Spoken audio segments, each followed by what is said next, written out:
Papa, alors tu peux nous raconter la suite? Mais oui, les enfants, je vais vous raconter la suite.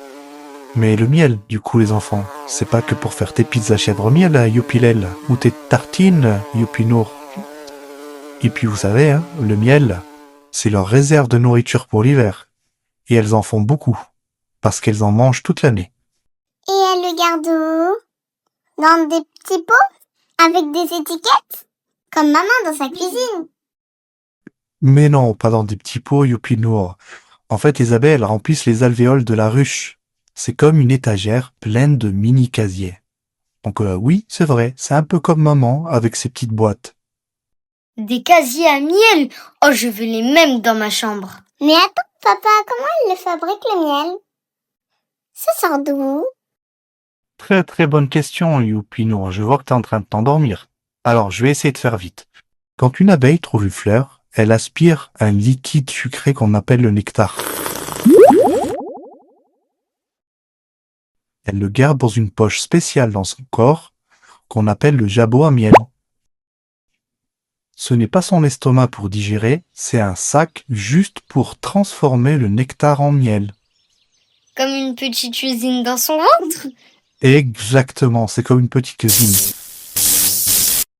Dans ce jabot, il y a des substances naturelles qu'Allah leur a données et qui vont transformer le nectar petit à petit. Ensuite, l'abeille le ramène à la ruche et le passe à une autre abeille avec sa bouche. C'est comme un relais. Donc elle passe le nectar en bouche en bouche? Ah, de bouche en bouche, on dit, oui, et à chaque fois, le nectar devient de plus en plus miel. Quand il est prêt, elle le dépose dans un alvéole. Elle bat des ailes pour faire évaporer l'eau. Et quand c'est bien épais, elle le referme avec de la cire. Ouah, c'est trop bien fait. Même une machine ne ferait pas mieux.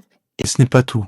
Vous savez, le miel, c'est pas juste bon, on le mange comme ça avec des msemen, ou on le met sur des pizzas chèvre au miel, ou on fait des tartines comme Youpinour. Non, non, c'est aussi un remède.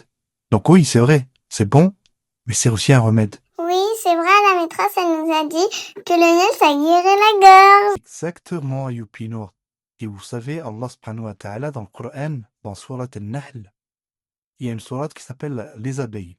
Et ben dans cette sourate, Allah dit qu'il y a dans le miel une guérison pour les gens. Waouh, donc les abeilles sont comme de mini-docteurs qui volent. Et elles travaillent sans se plaindre. C'est un bel exemple pour nous tous, non? Demain, on découvre leur langue secrète. Oui, elles dansent pour parler. Un peu comme ça, Youpilel. Alors ne rate pas l'épisode 3 de Youpi Story. Clique sur le petit cœur. Et envole-toi avec nous.